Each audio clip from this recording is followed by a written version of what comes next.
Bihar state में EVS पर्यावरण अध्ययन का आज हमारा फर्स्ट क्लास है।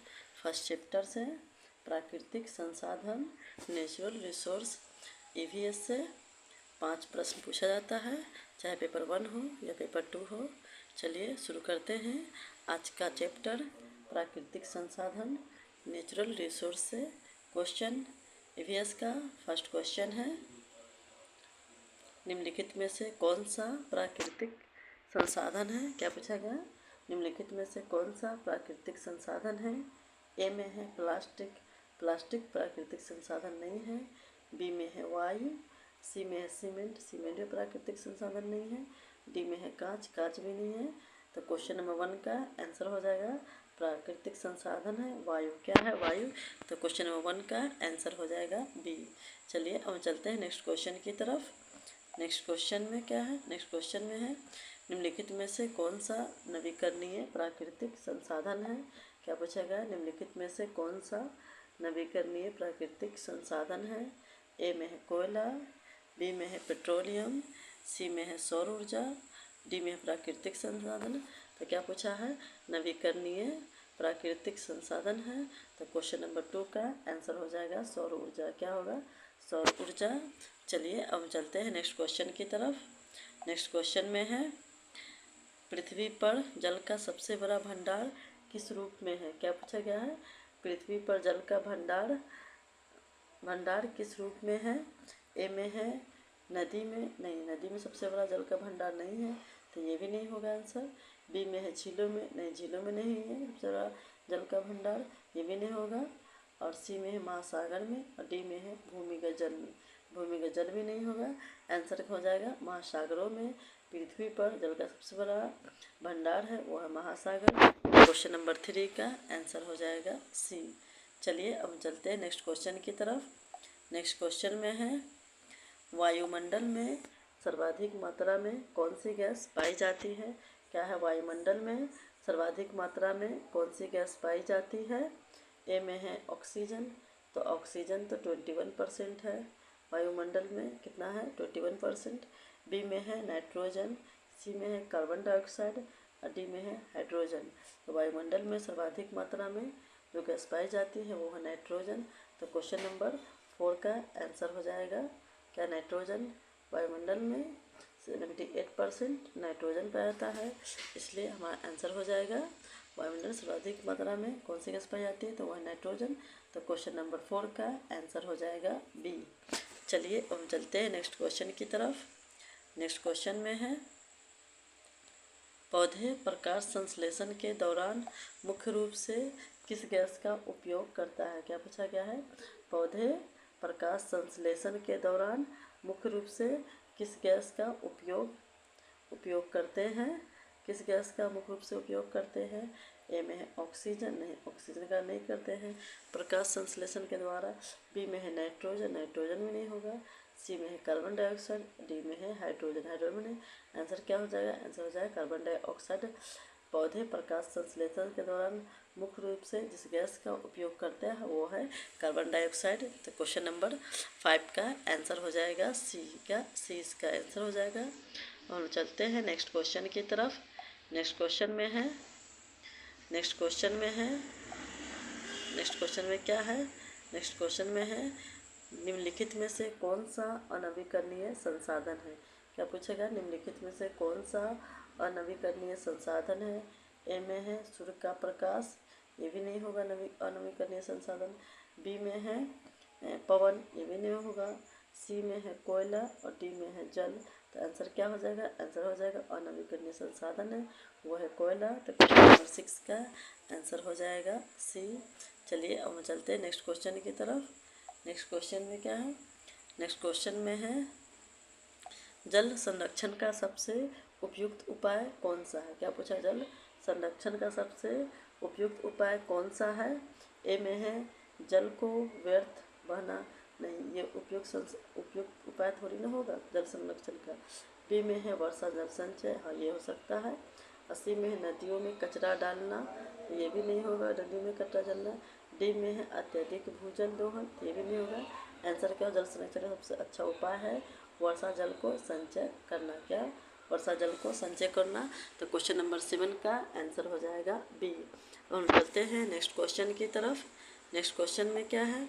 नेक्स्ट क्वेश्चन में है वनों को किस प्रकार का प्राकृतिक संसाधन माना जाता है? क्या है? वनों को किस प्रकार का प्राकृतिक संसाधन माना जाता है?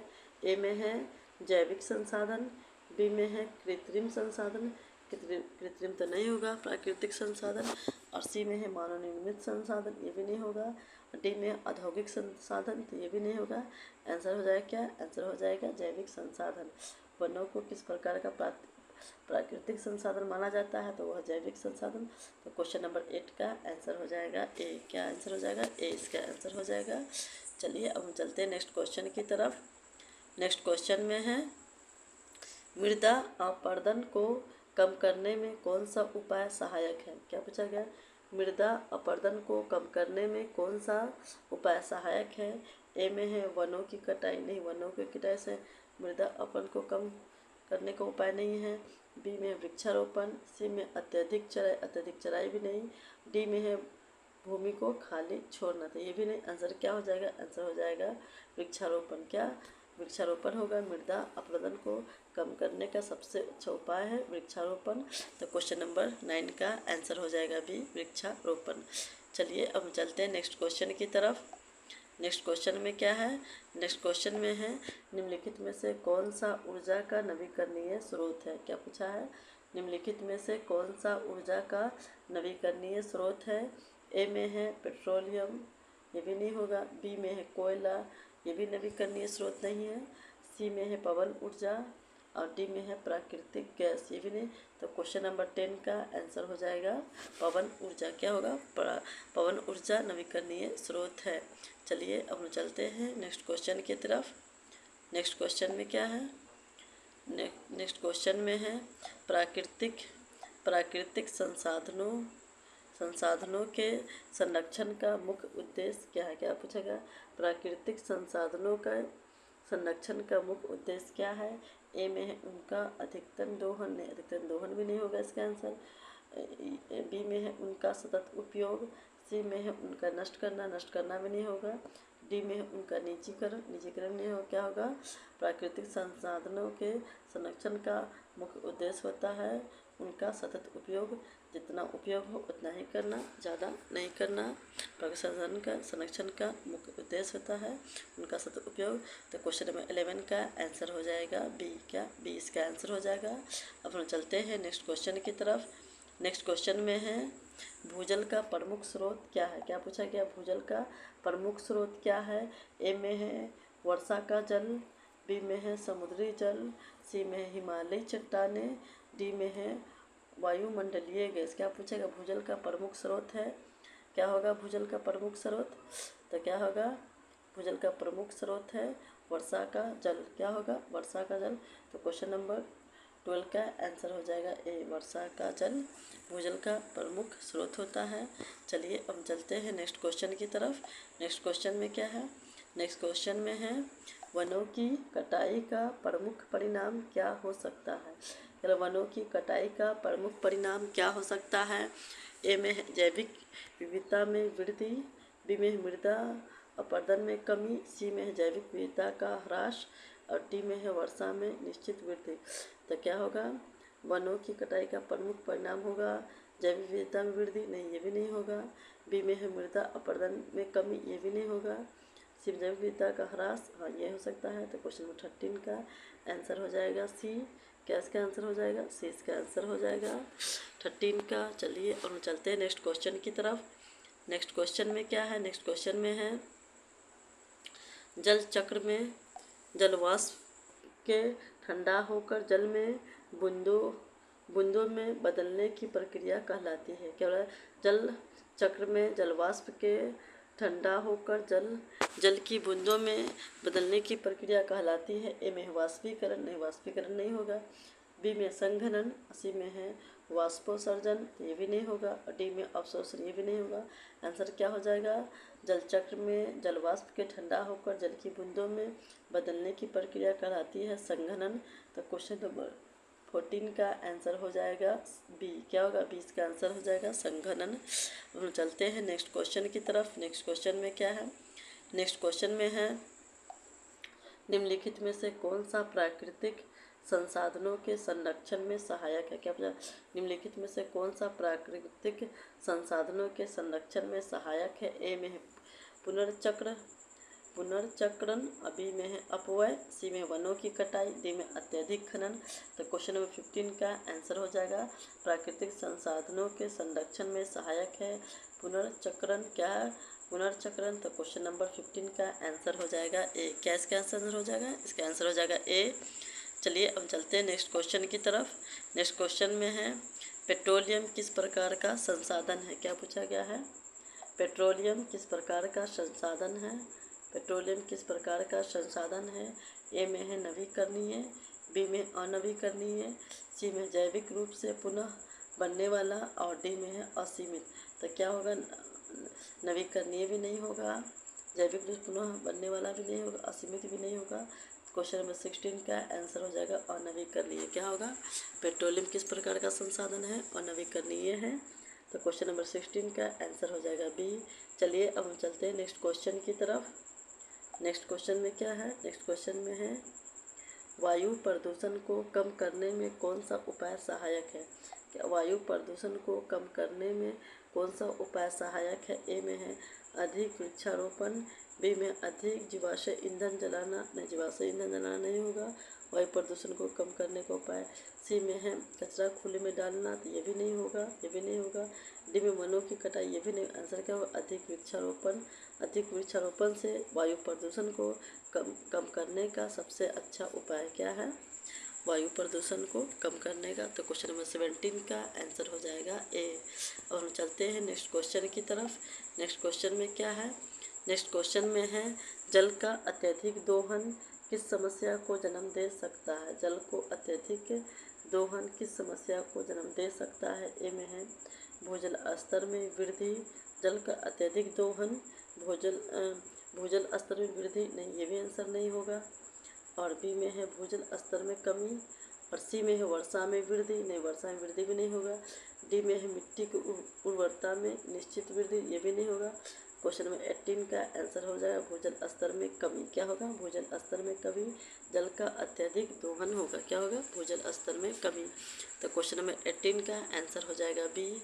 अब हम चलते हैं नेक्स्ट क्वेश्चन की तरफ। नेक्स्ट क्वेश्चन में क्या है? नेक्स्ट क्वेश्चन में है प्राकृतिक संसाधनों में विवेकपूर्ण उपयोग किसके लिए आवश्यक है? क्या पूछा गया है? प्राकृतिक संसाधनों का विवेकपूर्ण उपयोग किसके लिए आवश्यक है? ए में है केवल वर्तमान पीढ़ी के लिए, नहीं ये भी नहीं होगा। बी में केवल उद्योग के लिए, नहीं ये भी नहीं होगा। सी में वर्तमान और भावी पीढ़ी के लिए, और डी में केवल किसानों के लिए, तो ये भी नहीं होगा। आंसर क्या? आंसर हो जाएगा सी। क्या होगा? इसका आंसर सी हो जाएगा।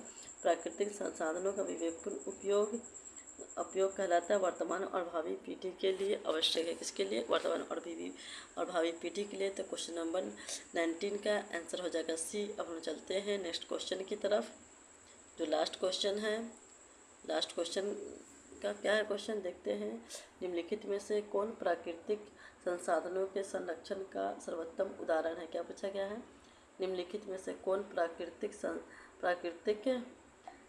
संसाधनों के संरक्षण का सर्वोत्तम उदाहरण है? तो क्वेश्चन नंबर 20 के ए में होगा वर्षा जल संचय, बी में है अनावश्यक जल की बर्बादी, सी में है वनों की कटाई, डी में अत्यधिक खनन। तो क्वेश्चन नंबर 20 का आंसर हो जाएगा प्राकृतिक संसाधनों के संरक्षण का सर्वोत्तम उदाहरण है वर्षा जल को संचय करना, तो वर्षा जल को इकट्ठा करके रखना। तो क्वेश्चन नंबर 20 का आंसर हो जाएगा ई ए। इस तरह हम लोगों ने 20 क्वेश्चन को सॉल्व किया है। आप नीचे सबका आंसर देख के अपना मिला सकते हैं कि आपने 20 में से कितना सही बनाए हैं। और वीडियो को लाइक कीजिए, चैनल को सब्सक्राइब नहीं किए तो चैनल को सब्सक्राइब करके रख लीजिए, ताकि ईवीएस का आज हमारा फर्स्ट क्लास है। अब रोज़ एक क्लास ईवीएस का होगा और टीचिंग एप्टीट्यूड का होगा, इसे चैनल को सब्सक्राइब करके रख लीजिए। अब हम लोग फिर मिलते हैं नेक्स्ट क्लास में नेक्स्ट टॉपिक के साथ। जब तक आप पढ़ते रहिए, रिवीजन करते रहिए, क्योंकि स्टेट के एग्ज़ाम के बहुत कम समय मिला है आप लोगों को, इसलिए ज़्यादा से ज़्यादा पढ़िए, ज़्यादा से रिवीजन करते रहिए।